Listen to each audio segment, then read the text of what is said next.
எடுத்து ஒரு மாலை தொடுத்து வச்சேனே என் சின்ன ராசா.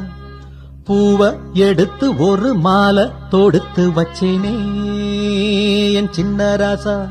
உன் தோளுக்காகத்தான் இந்த மாலை ஏங்குது. கல்யாணம் கச்சேரி எப்போது?